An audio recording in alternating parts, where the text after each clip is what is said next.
PMS Bazaar takes great pleasure in welcoming all of you for this webinar, and it is jointly organized by PMS Bazaar and IIFL Asset Management. Today's speaker is Mr. Mitul Patel, who is the Senior Vice President and the Fund Manager, who has served as in the financial industry for close to about 1.5 decades. And his experiences across research, private equity investments, and investment banking. Mr. Mitul also heads the research desk for IIFL AMC, and he works across the market capitalization for selection of stocks. Before joining IIFL, he has worked for very prestigious organizations like JP Morgan. And the flow of events is going to be like this. Mr. Patel will give a small presentation, and after that, we will have a question and answer session. And the stage is yours, Mr. Patel. So, firstly, just want to address the COVID situation. As you can see from this graph, and as many of you know, that the daily number of cases on a 7-day moving average basis as well, have been declining steadily.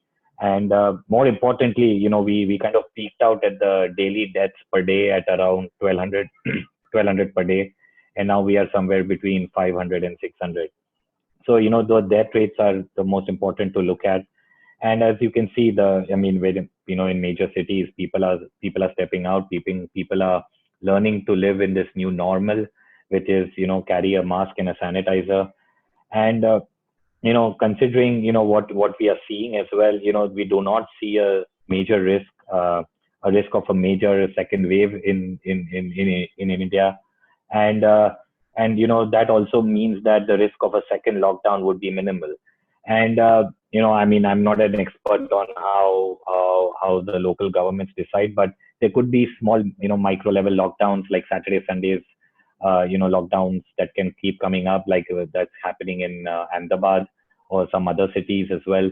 But the kind of lockdown that we have seen in April, May, I don't think we will see that.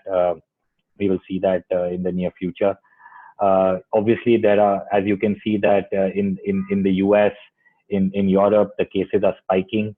That was due to the fact that they had a very major holiday there, of course, the Halloween festival, which kind of coincided with the US elections as well. So here also we have we just finished Diwali, and the next 2 weeks are quite critical in terms of the cases as well. But from whatever we see, things could be much better here than out there as well. And also, one of the things is that, we are better prepared now to handle this crisis in terms of healthcare infrastructure in big cities and small cities as well. So that is something that, that is a positive. And that's why, the economic activity is also coming back, quite strongly, which I will come to.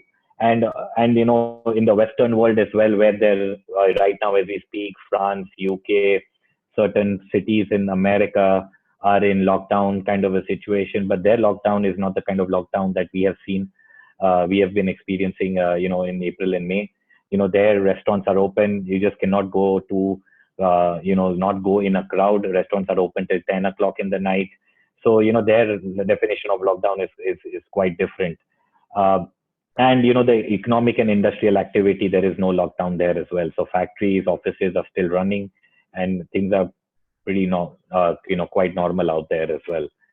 So, coming to the economy and coming back to India, when you look at this graph, it is quite staggering. And there are multiple arguments people can make on this. Is if you look at the exports data, you look at the two-wheeler sales, power demand, GST collections, passenger vehicles, and rail freight, they are much higher than in February levels. And of course, there is a level of pent-up demand in this, when you look at it as well. But there are certain things like power demand, etc., rail freight, that cannot, that does not make intuitive sense that, it is all pent up. right now. And now we are in November as well. And we've been kind of open our economy since July or maybe August as well. So it's a decent 3 months have passed by, and the momentum is still going strong. So and the finance minister yesterday in a conference mentioned that this GST collections number in October, which was roughly 1 lakh crore, was something that is sustainable and will grow from this base. But we'll wait and watch as to how that goes. But there has been a significant amount of improvement in the economic activity, and these are the sort of indicators that point towards a good activity. And there are others as well, which I'll talk about, which point towards a sustained recovery as we move towards November. I mean, closing towards the end of November and December as well. When we look at auto sales, obviously auto sales over the last 2 years, pre-COVID as well, had not been too well. It was affected by the IIFL crisis.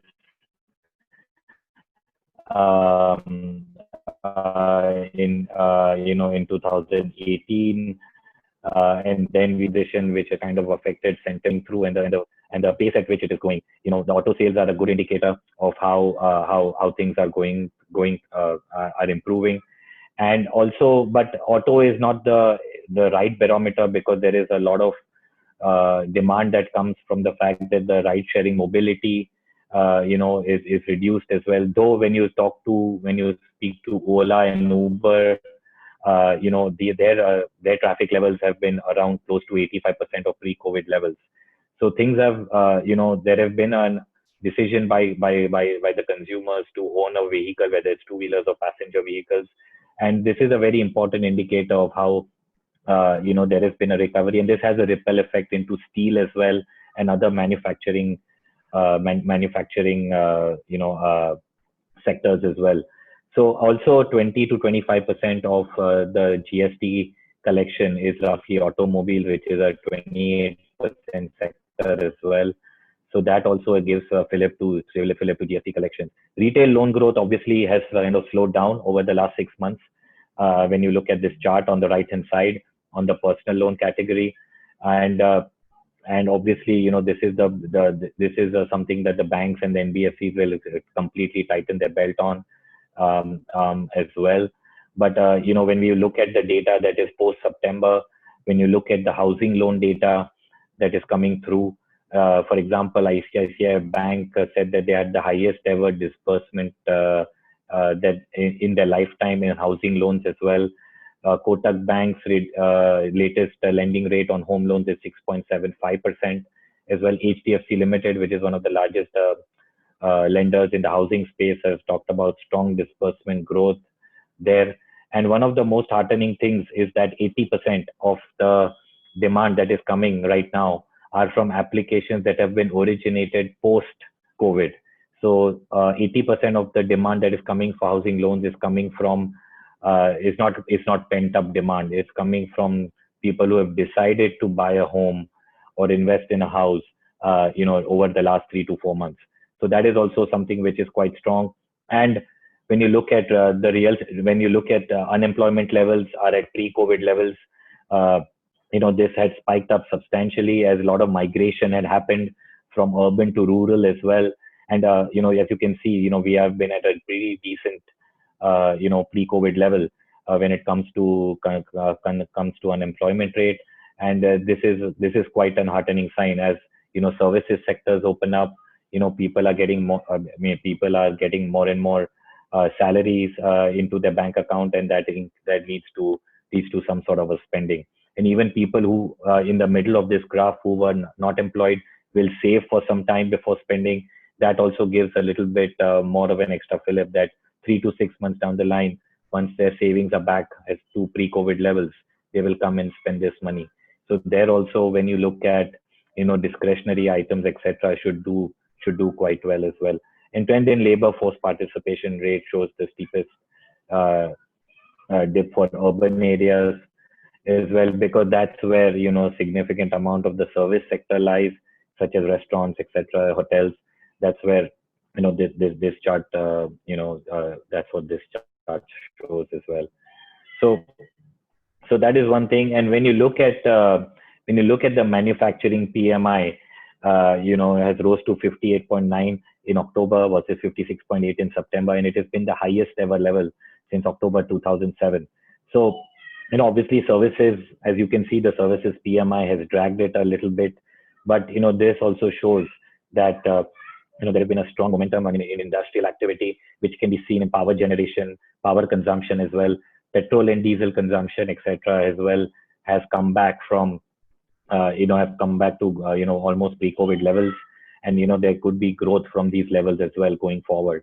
So really strong investments, and whether you speak to cement companies, whether you speak to steel companies, you speak to real estate companies, things where generally the broader economy generate where a significant amount of employment is generated. There has been a strong momentum leading to sustained recovery from these levels, and as we move forward, hopefully, we will see better numbers. Government policy action also has been quite supportive, though we have not seen real stimulus from the government. Whatever reforms that the government has tried to do has kind of had a decent amount of impact in terms of whether it's on the rural side, whether it's the production linked incentive for domestic manufacturing of goods, whether it's on the electronic side, whether it's on the pharma or the chemical side. These production linked incentives, coupled with the fact that last year the government had a 15% corporate tax rate for newer investment, for new capex in their subsidiaries. That is also a significant boost when it comes to investments, when it comes to employment generation as well. You look at Apple has started assembling phones here. There has been a significant amount of PLI discussions, that have been happening on the electronic sector, where players like Dixon Technologies, etc., have been talking about a significant amount of boost in investments and top line. So that is quite a decent amount of positive. The API, the China Plus angle on the pharma side also is a significant development that the government is trying to push through. And with lower interest rates, interest rates at record lows, with the 15% corporate tax rate, companies earning decent amount of delta on their cost of capital, the probability of that increases significantly, and therefore that gives visibility of growth as well as higher valuations. So that is something that we are keeping a close track on as well. Labor reforms, the government is trying to. That is a bit on the slower side, but that also some push is happening from the government. On the agriculture side, the government has embarked upon 3 important bills as well, whether it's on procurement side, on the supply side. That has been a significant amount of fillip that the government has given to this sector. When you look at the Manrega spend as well, over the last 6 months has been significant. Last 2 years, we have experienced 2 bumper crop seasons, record level of rainfall, which will give rural income a pretty good amount of push over the coming year as well, which should bode well for rural demand. So there has been some government policy actions which is positive. And when you look at the shorter term picture, Indian corporates have done quite well. In the first half of this year, we started this financial year, with the pandemic, with the lockdown, etc. And when you look at this graph, the kind of the resilience that the Indian corporates have showed, whether it comes to better than expectations revenue growth, better than expectations on margins, things have been pretty good. And this is actually a graph of 1,260 companies in the country. And when you look at the green line, which is the most important line, which is the net profit growth, that is there you can see on the right hand side, it's been the sharpest as corporates have kind of tightened the belt on costs, on fixed costs, on variable costs. There has been a significant amount of savings, and coupled with that, the revenue growth has been not that bad. The profit number has surpassed many people's expectations. And when you speak to corporates, a lot of the savings that they are seeing and experiencing a decent percentage of them, they are trying to make it permanent. Obviously, the travel and a lot of other costs will come back, but they will not perhaps come back to the same extent that they will come back. So when margins increase, return on equity, return on capital increase as well. And if there is even a 10% savings on these costs, the profit number and the ROE number going forward should increase, materially, which bodes well for the markets as well as EPS growth as well. Earnings estimates have been revised upwards, and that too very sharply. So when you look at, take a look at this MSCI India index, which is roughly, if you want to take the Nifty EPS, Nifty earnings, the revisions have been quite steep. So when you look at the 2-year earnings revision factor, 3 months moving average, there has been a significant amount of upgrades that have happened from the lows, and that is why the market has also shot up significantly in a very short amount of time. When the expectations when you were sitting in June, July, were very, very low, and suddenly when 3 months later, when you experience that, the Nifty EPS or the major constituents of the Nifty are not going to experience a significant amount of earnings damage, that quickly gets priced in, and that's what we have seen. In this, we've seen in the Nifty, in the index as well, and we have seen it in this graph, which points towards earning upgrades coming through. And then too, in my opinion, there have been a significant amount of experts that are still on the lower side of these estimates. And as we move forward to next quarter and the quarter after that, I think you will see a decent amount of upward revision, when it comes to this. And here is just giving you a sector snapshot as to what we see here.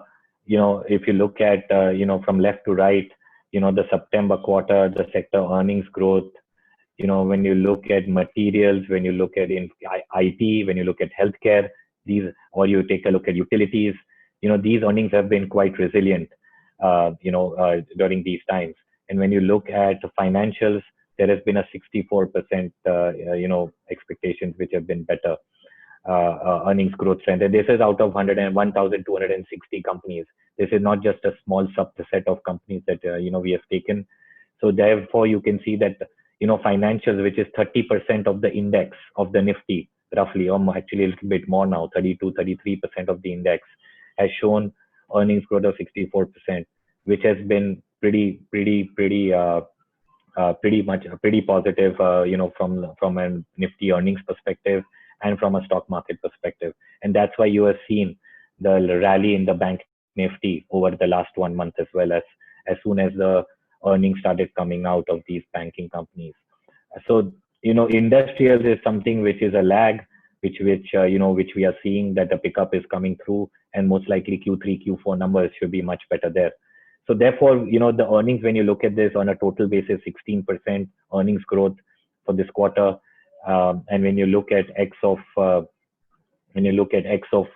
PSU banks and X oil PSU, the number is 16% still, and 11% for ex PSU banks. So that is quite heartening when you look at this number in its and considering the fact that we were in the middle of a pandemic. So therefore, GDP growth, this graph can be interpreted in multiple ways. So we had a minus 24% GDP quarter, and Q2 was also quite weak. This is where I think a lot of people differ. Q3 numbers should be quite positive, considering we are almost halfway through this quarter, and Q4 numbers should also be better than that. And just purely because of, when you look at the September 21 quarter, just purely because of the base effect, you will see a substantial increase in this. And this is what translates into, GDP growth. And obviously I understand that the base is much lower, but when you look at the next following 3 quarters as well, and considering that exports have been picking up substantially, the import bill has come down, the earnings growth, the nominal GDP growth could be 15-16%, which we had experienced, many years back. And the earnings growth could be, mid-teens to high teens for Nifty and the Sensex. And that's where, we are experiencing something that, including the reflation cycle that people are talking about, that, the earnings growth could be quite strong, coupled with lower interest rates. And even if you take a look at the valuations, the Sensex EPS is roughly, 2673 for FY 23. And, when you take a look at the PE on that, it's roughly 16 times. And when you look at something which is more tangible, which is book value, and that is what we look at IIFL AMC, we are roughly trading at 2.9 times trailing price to book for the BSE 200. And, generally market peaks out at 3.3, 3.4 times price to book. So we still have a decent amount of time to go. And, along with growth coming back, along with ROEs improving, I think the peak number could be overshot going forward. And therefore, we are optimistic, on the economy and the markets right now. And that's the short presentation I wanted to highlight. And I also wanted to talk about, how we look at, how we are looking at, different sectors as well. As I spoke to you about the banking sector, and which is 33% of the index. Now, just think about it and go back, to demonetization times.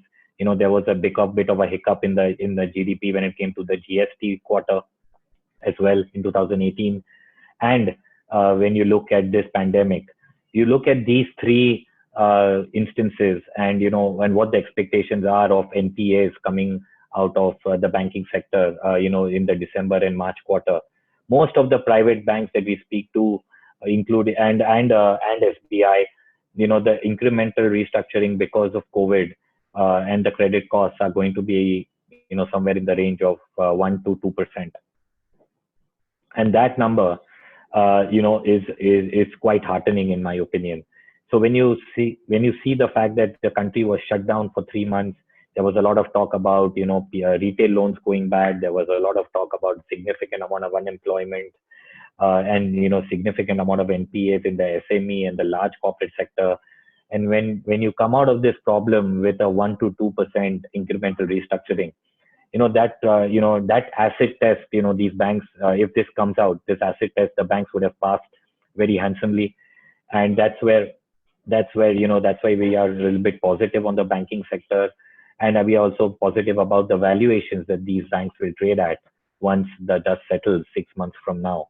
And that you can see also as I mentioned earlier, in the last 1 month, the bank Nifty and the private banks have done significantly well, including SBI. And that is because of the fact that, these problems that people were expecting, which were supposed to be quite grave, that these banks will post losses, this year and year, actually, perhaps they might actually end the profit flat or maybe show growth as well, is an excellent testament to the underwriting abilities. Of course, there will be certain NPAs and certain, few accounts that will go bad. But by and large, when you look at the quality of the retail lending that has been done, there is, we are quite heartened by the fact that, they will come out quite positively on this front as well.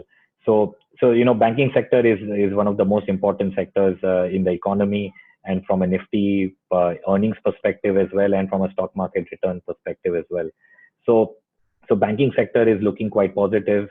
The healthcare sector is looking quite good because it's sort of an anti-pandemic sector. That sector, is going through its own, tailwind when it comes to the China Plus situation that the government is trying to focus on, where they're, incentivizing Indian companies to move away from sourcing from China and manufacture in India. And obviously, along with this, because of this pandemic, global customers also looking to India to source more and more as well. And that is true for the pharma sector as well as the chemical sector.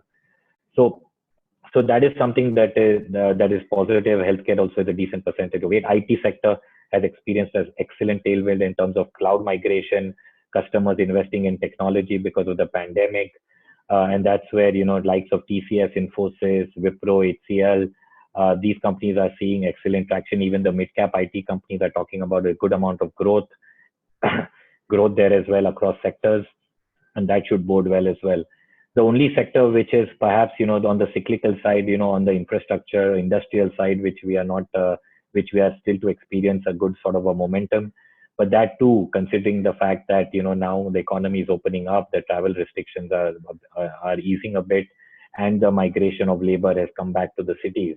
We see that, the spend by the government is also increasing, every month, and there has been a directive by the government or to all the ministries to resume the capex spend that they had embarked upon at the start of the year. So that should also give a fillip to cyclical stocks as well and cyclical companies. And one of the things that is counterintuitive is that the real estate sector, at least, is doing quite well. And that is, in my opinion, there was no pent up demand. There's no pent up demand here because pre-COVID the real estate sector was in the dumps. And when you look at cities like Gurgaon, Noida, Bangalore, Pune, etc., the sales momentum there is quite strong. And when you look at the commentary from ICICI Bank, when you look at commentary from other housing finance companies, which I mentioned earlier, this also points towards the fact that there are customers who are coming and making decisions on purchasing a home, which they perhaps one had not done over the last 2 years.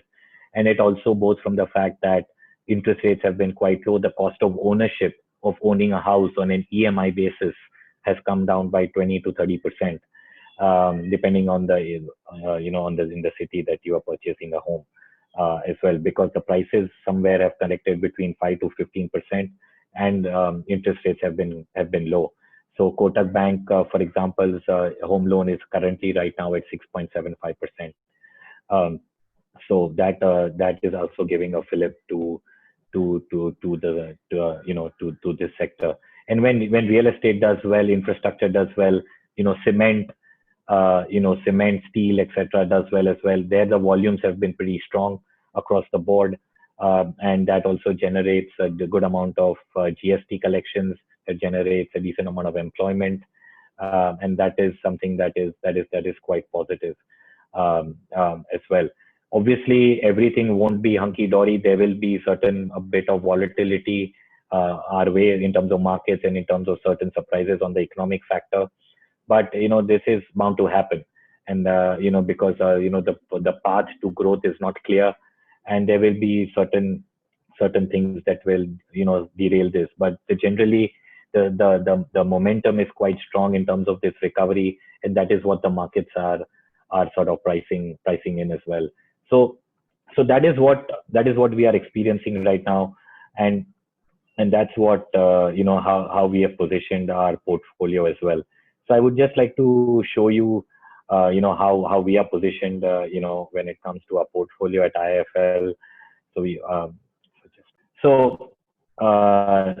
this is, I just want to reiterate, our investment framework as well. We follow an SCDD framework at IIFL, which is S for secular, C for cyclical, D for defensive, and V for value/value traps. And we believe that markets are not always in a constant state. Markets change, in a short to medium term, and that's when opportunities come up. So we are generally growth biased and secular in nature. So generally 40 to 60% of our portfolio is always secular in nature. And when we talk about secular industries or sectors, those are the auto ancillaries, private retail, banks, NBFCs, insurance, and retail. And that's how 40 to 60% of our portfolio sits in. And the balance is a toggle between cyclical and defensive. Defensive stocks are basically consumer staples, healthcare, IT, and media, and cyclicals are cement, logistics, infrastructure companies as well. And value traps, we are significantly always underweight the sector, whether it be PSU banks or oil and gas upstream companies or power utility companies.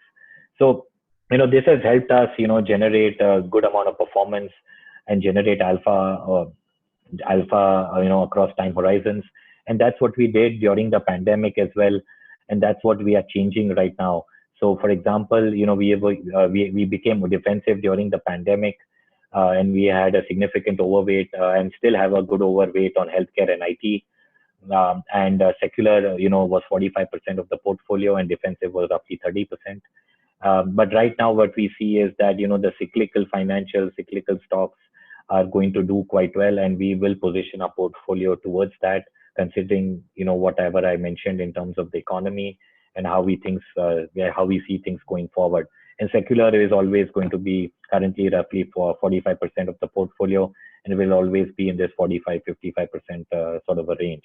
And value traps, we just have a 10% exposure to that only, and that too on two stocks. So, that is our SCDV framework, and this is how our fund is done over the last multiple time horizons. Over the last 2 years, we have generated a significant amount of alpha, roughly 8 percentage points. Since inception, we have generated, more than 5 years, we have generated 9 percentage points alpha over the benchmark as well. And when you look at, shorter term time horizons, we have managed this volatility of this pandemic quite well. And, that what gives us confidence that, over time, we'll be able to deliver, quality risk-adjusted returns to our investors.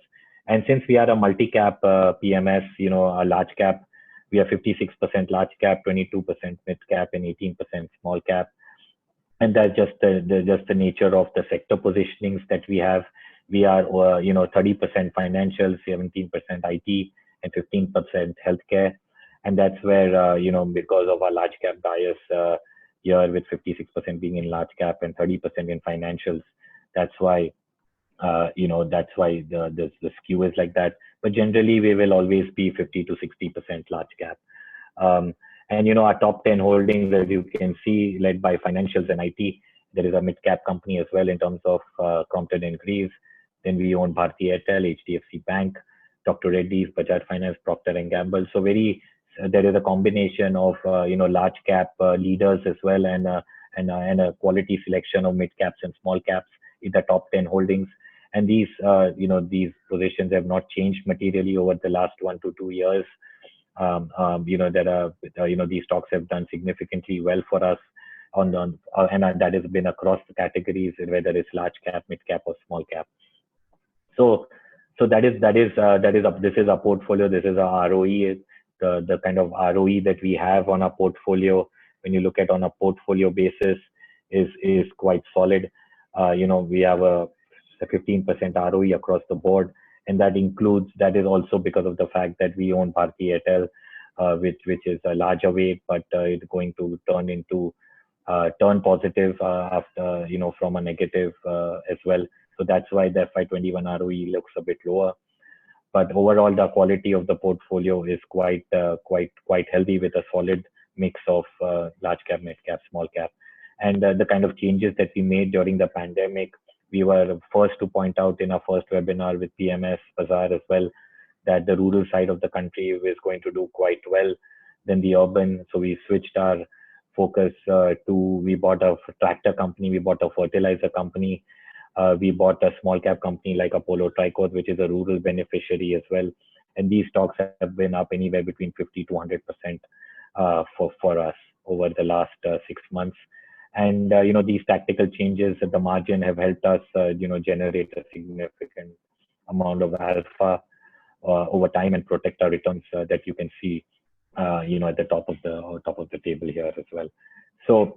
So with that, I would like to hand it over to Mr. Sivaram, and as a moderator, if we can take further questions on this.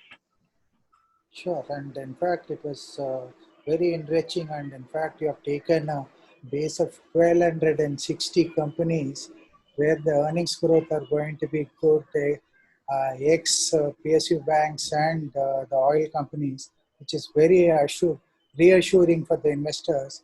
And lots of questions have come, and during your presentation, most of the questions has been answered. Still, certain questions which has come, I want to highlight you, and you can take those to answer for the participants. Nifty just shy of 13,000. Still, the liquidity is driving this market, or the earnings expectation, which is going to grow at FY23 at about in excess of 800 rupees for Nifty is driving this market? I think that's a good question. I think it's a combination of these things. I think in the short term, liquidity drives a lot of things. In medium to long term, fundamentals catch up, and that's what you are seeing. If you look at the last 1 month, domestic investors, mutual funds are they have been consistent sellers, and in the month of November itself, I think we have seen $5 to $6 billion of inflows from from the FIIs. So there has been a significant amount of inflow that is coming into the markets, but it's not been just that domestics are buying as well. When you look at retail participation, that is slowing down actually. So, but I think I think one of the main reasons why you have seen this rally and we are closer to 13,000 is the fact that what I showed in my presentation is that actually I think that's a good way to answer this. Let's rewind a bit to March, mid-March, right? What people in 3-4 weeks the market was down 40%, because point number one was, including me, nobody has lived through a pandemic. Nobody knows, there is no playbook for a pandemic. So everyone, globally, domestically, everybody sold first, in a hurry, and then were thinking later as well. And as you went through, March, April, May, the expectations, were still quite sobered down as well. But as we kind of got, post May, I would say, in June, the kind of commentary and kind of data that was coming out, whether it's from the banking side, NPA side, whether it's on the recovery side, things were incrementally looking quite positive. And, and still, by the time August and September hit us, I don't think not too many people expected that the earnings resilience is going to be much stronger. I think people expected the GDP to be minus 20% for the full year, and things being really bad, net profits being down 25, 30%, 40%. And markets work on expectations, right? Market doesn't look backwards, market looks forwards. So as we kept on looking forward, and that forward picture kept looking slightly better and better than what we had expected, people started to kind of participate and started, re-rating as well. So, when you look at, banks, that have done well, which will do well and have done better than what people expected in the past as well, the sort of re-rating that can happen from here on could be quite substantial. So that's what I'm trying to say is, 13,000 Nifty is optical. It is led by, it's led by Reliance as well. It's now getting led by banking sector as well. In July, August, September, it was led by IT and pharma. So every month there has been a leader, in the sector as well. And because the quality of information and the quality of data coming out of these sectors is coming with a lag as well. So 13,000 Nifty, yes, it is a lifetime high, but don't get trapped into just looking at the absolute level of Nifty. You look at the trailing price to book of the BSE 200. You look at the FY23 PE of the Sensex, which is roughly 16 times, and juxtapose that with the interest rates. I don't think markets are cheap, but I don't think markets are expensive right now. So this is not a bad time to sort of invest. See, connected question to that. If some investor wants to put in IIFL flagship schemes, you have multi-cap advantage and multi-cap. And so which one is better now in a given situation where Nifty is nearing 13,000? And what is your advice whether to put it in multi-cap advantage or multi-cap, vanilla or multi-cap? I think so just to start off this answer. So multi-cap advantage PMS is the number one PMS in the country in the last 1 year, and that is because of the nature of this PMS, and that is because of the fact that there is a hedge option, there is a put option that you buy. And, in times of severe contraction in the markets, the entire portfolio does quite well as the value of the puts go up significantly to what you paid for. But, let me just step back a little bit. 1 year back, 2 years back, when we had launched this fund, as well, you know, you should, the investor should not think of multi-cap advantage and this put option as a way of making money in the market. This is an insurance that you buy. Just like the way we buy health insurance, just the way we buy car insurance. When you buy health insurance, you actually deep down hope that you never want to go to a hospital and make use of this insurance, right? So that's the way you should look at it. That if you're buying multi-cap advantage, and if the market is in an upward market and there is no steep corrections of 15, 20, 30% in a short period of time, your portfolio will lag the multi-cap PMS portfolio. And that is just the nature of the fund as well. Last calendar year, our fund was up 28% January to December, and the multi-cap advantage PMS was up 24%. So 4 percentage point is like in a raging bull market, you will give up this performance. So, and maybe you can think of it of the fact the market is 13,000. You might feel that it is expensive, and there could be a correction. That's why you want to put it in multi-cap advantage PMS. That is something that can work for you. But generally, 90% of your money is invested in stocks, and 10% of it or 9% of it is invested in the put option. So you should think about it from an insurance perspective. And one thing I can tell you, and this is my personal belief, is that going forward, there was no blueprint to either by the central banks, by world leaders, by fund managers. When this pandemic hit us, even if there is a second lockdown, even if there is something that unfortunately something happens along these lines, I don't see that you will see the kind of same correction that you saw in March.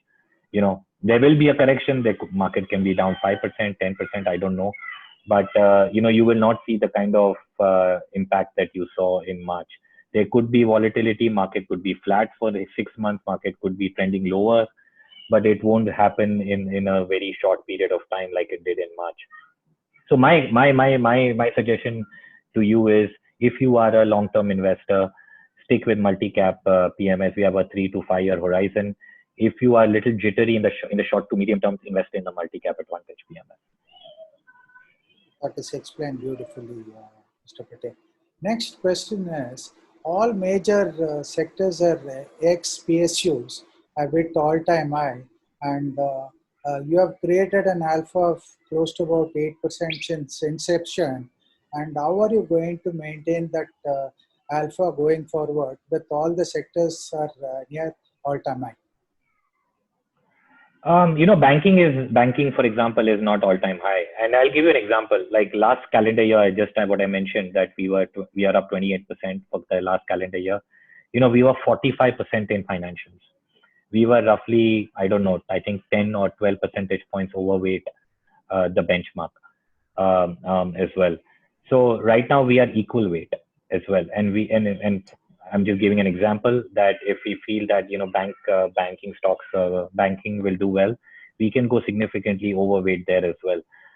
And in the past we have generated alpha through a selection as well as choosing the right sectors. The year before that we did well because of our mid caps.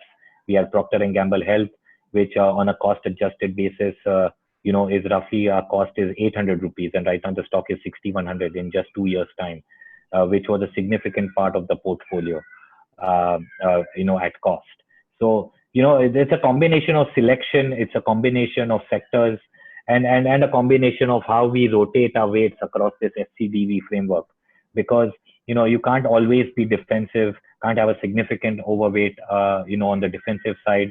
You cannot always be very cyclical as well. How you play, the weights between this defensive and cyclical is very important. And as we are more secular and growth biased, the secular story where we see earnings growth sectors doing well, we will be overweight there. and which will generate alpha for us. And with the combination of good stock selection and weights between cyclical and defensive is basically our mantra of generating alpha going forward. Next question is connected to this, Mr. Patel. And what do you suggest, since you have an STP option available, is it good option for a new investor to invest at once or to go for STP now, given the high valuation of the market as per the customer? Yeah, I've answered these questions in the past in other forums as well. I think one way to look at this is I'm not a big believer of STP or SIP, but I can understand the situation that we are in currently, and therefore I would recommend to choose an STP of 3 months or 5 months in our PMS, purely because of the fact that we are completely not out of the woods as yet, and things can be volatile, and that's why an STP can benefit you, where you can take right through the ups and downs and average your investment. So I would recommend an STP right now. Oh, fantastic. And next question, and we all know that you are a specialist in pharma and chemicals. And what is the outlook, and are you going to increase weightage to pharma and chemical is what another customer wants to know. We are very, very overweight on pharma. We were very overweight. We were decently overweight pre-COVID. Because of the returns and some additions, we were significant overweight during the pandemic. I mean, in terms of April, May, June, July, August. And right now also we are quite nicely overweight in pharma. So with pharma, it's going to be a core sector. We have an excellent combination of MNC pharma stocks.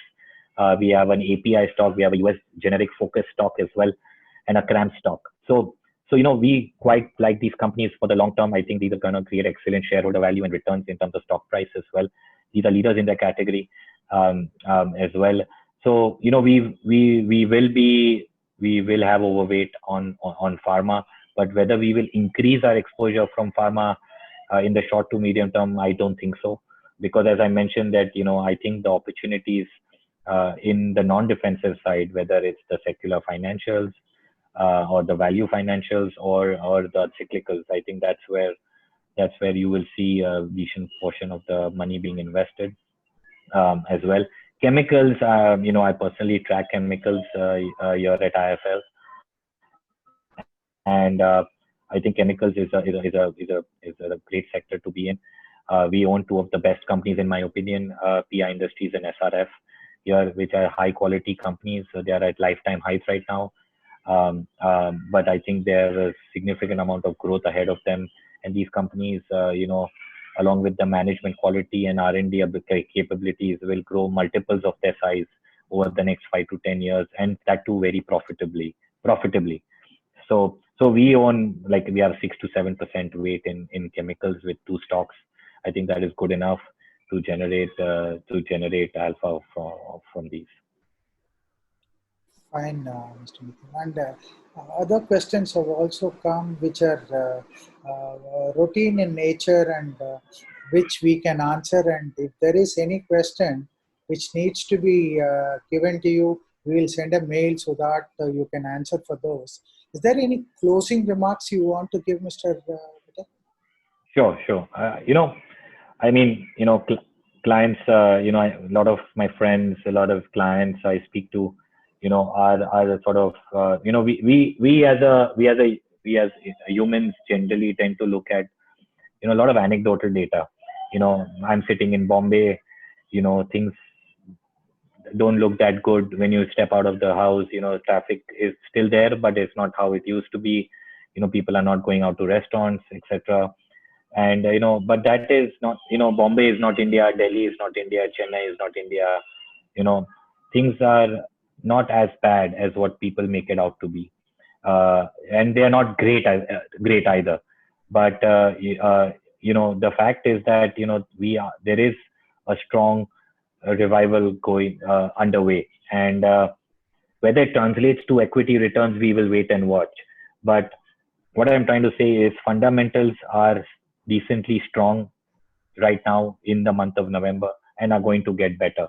And I think people expectations of earnings growth and GDP are going to be revised upwards as we move forward. And that might lead to, a decent equity outlook going forward. And, uh, and that's where, we are optimistic on the markets over a medium to long term. There will be certain speed breakers along the way in the short term, uh, um, and uh, and that's why the benefit of hindsight helps as well. I had significant amount of calls with investors that whether they should remove money out of the fund or out of other funds, in the month of October just before the U.S. elections, because history suggested that every time during a U.S. election, markets fall significantly and then rise. As you can see that this election, things were completely different, and our ability to predict very short term moves, whether it's in the market, whether it's in the economy, whether it's in elections, is our ability as a fraternity is not great. So we should focus on what we can see, what the data we can see, and what the data is pointing out, and take investment related decisions like that. If you feel the market is very expensive and things are going to be really bad, then you should wait or do an FTP. But I think the markets and the economy, etc., are on a mend, and things should be, we should be back to normal, no, a normal functioning country in 3 to 6 months time. Great, sir. And in fact, it was very reassuring.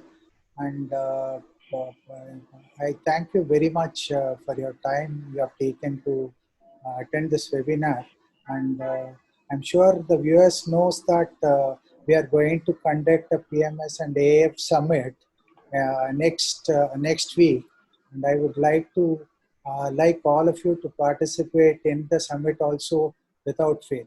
And on my closing remarks, sir, and one of the customer has congratulated you for not changing the course of your portfolio in times of height of pandemic, whether when other funds were trying to crash course and change course during that time, you stood on your conviction is what he says. Thank you very much. Thank you very much. Thank you. Really appreciate it. Thank you.